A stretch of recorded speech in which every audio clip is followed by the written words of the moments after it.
Kentwood. Episode 5. Sebago's Jamaican Vacation by Jacob Thompson. I'm Dr. Dan Sebago, and I've dedicated myself to telling tales from the life of Elderedge Kentwood. Despite what many people believed at the time, however, we were not always joined at the hip. Every year I would take a vacation, usually one that was inspired by a literary figure. There was one year, however, when my vacation happened to tie into Professor Kentwood's handiwork. That was the year I went to Jamaica. Hey man, are you going to the beach? Are you my tour guide? Sure, I can do exactly that. How does the beach sound? I'm not crazy about the beach. There are too many people on any beach worth the sand. Besides, I always burn. How about the Bob Marley house? Lots of people would pay me to take them there. I'm not sure who that is. I don't know what else you would want to see. I'm going to Goldeneye.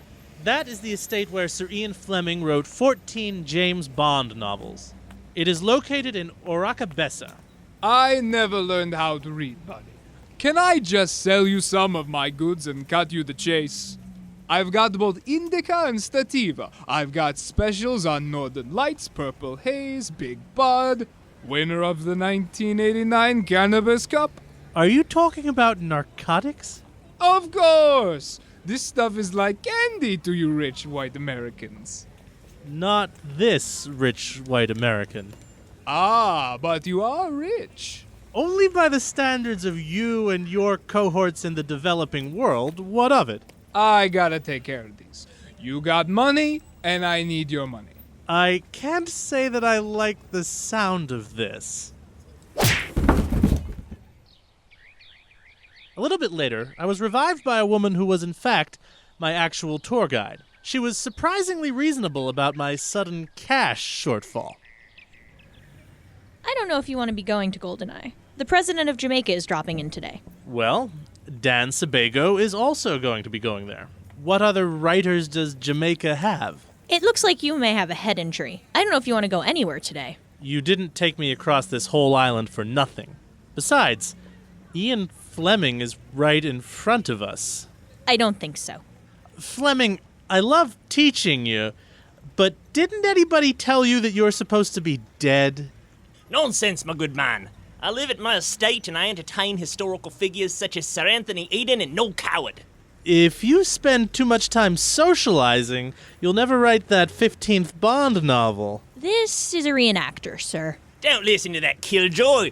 Now my estate doesn't tend to itself, and I've got a few minutes of work before I give a president the piece of my mind for trying to turf me out of my own home. This estate is in great shape, because people have been really conscientious since you died almost 30 years ago. Even though I can't tell you what I did during World War II, because that's bloody confidential, I can tell you I've stomped men for saying less. We should move on, Dr. Dan. Shush, tour guide. I know that you, Ian Fleming, only started writing because you wasted your inheritance.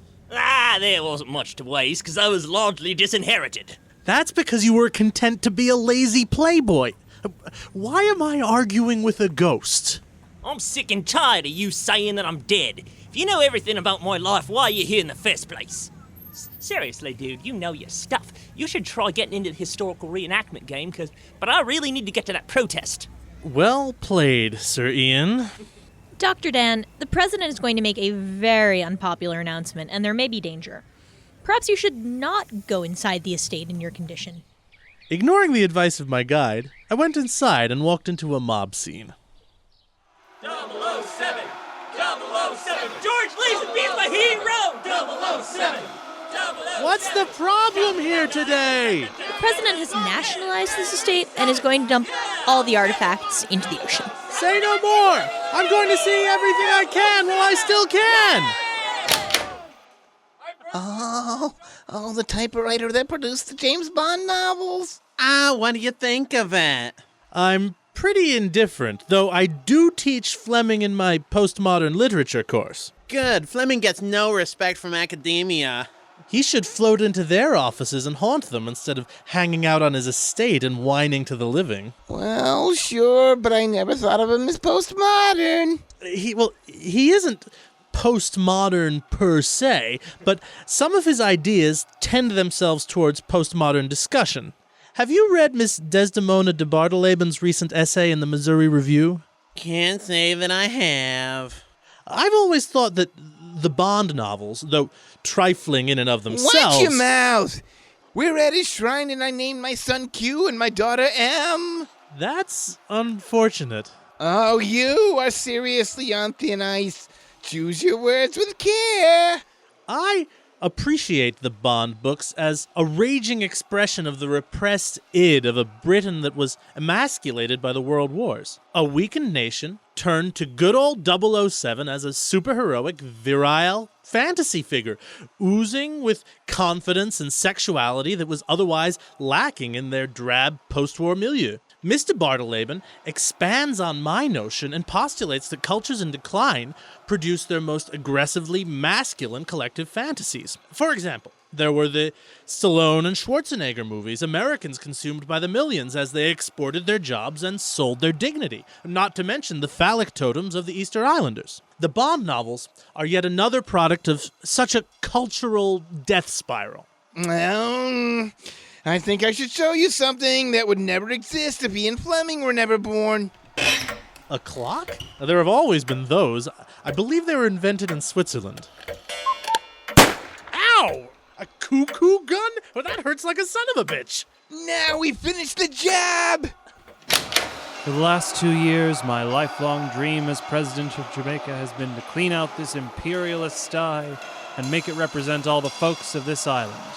It's time to honor the most heroic folk of this country. Six separate Tyrannus! Looks like your crazy clock just got one shot, and you used on your buddy back there. My partners have real guns. What partners, my crazy friend? Oh, no, that evil professor put him to sleep with his boring lecture. He shot me. Why are my guards not taking these crazy loonies away? Oh well, the fact that I haven't been killed is like a personal message from my good friend, God, that I should go on and rededicate this museum to my personal heroes, the Jamaican bobsled team. Boo! You'd all like this more if you were Jamaicans and not a bunch of crazy tourists who like reading about first world pirates. I'll get you! I'll get you! You took a bullet for me, boring Dr. Mann. I hereby declare you to be an honorary citizen of Jamaica. I think we should go now. There's a riot starting. A lot of help you were back there. I wanted to see the speech. Your boss is going to hear about this. You get what you pay for, man. Also, I'm self-employed. Once I finally regained my bearings, I telephoned Professor Kentwood to keep him appraised of what happened. As my life is often quite dull when he is not manipulating it, I wanted to see if his fingerprints were on my strange day. President Golden kept me on retainer because although a born thrill seeker, he is no fool. Really? Take it with a grain of salt, Daniel. If you were a paying client, you too could receive my insincere praise. He understood that he was dedicating that museum in the most dangerous possible manner. It left me pondering the matter of whether President Golden is playing a deeper game. But the internal politics of the Jamaican nation is beyond my purview. So what did you do? The ivory tower is an appropriate term for your place of employment, Daniel, for you tend to fall prey to hazards when you venture beyond its protection. I knew you'd meet with some accident. If I could delay your tour guide for a short time by arranging for my students to keep her busy with nonsensical telephone communiques. That wasn't nice. Still, I did get a few licks in at GoldenEye before I got shot. Yes, I also know you tend to react to threats by popping up with a barrage of literary criticism and trivia that nauseates everyone within hearing distance. I helped save the life of the president by distracting his assassins with that very criticism. I do believe you are looking at this in the most By the way, I've been thinking about this, and I'd like to know if you were Miss Desdemona de Bardeleben. I feared that nom de plume was a touch too theatrical. Still, it served its purpose and lured you to tropical paradise. You worked all this out with President Gordon. That article was 4 months ago. I told you, Gordon is a lunatic. But he is not a stupid man, or at least he's no stupider than most. Well, at least I got an honorary Jamaican citizenship out of this. I myself received a significant portion of the Jamaican national budget. When the last stone is laid in the foundation of my massive mansion, or when I read about food shortages in Jamaica next year, I will think about that dashing and generous fellow President Gordon. The nurse is telling me I've been on... Oh, he hung up anyway. And so went my vacation. As for subsequent developments, President Gordon was killed shortly afterward in a failed, or perhaps successful, attempt to set the world record for holding his breath, and GoldenEye returned to its original owners. The Jamaican bobsled team was later immortalized in the John Candy movie Cool Runnings. Within a year, Professor Kentwood had a mansion built that challenged both zoning violations and a century of architectural conventions alike, and the building casts its imposing shadow over the administration building to this day.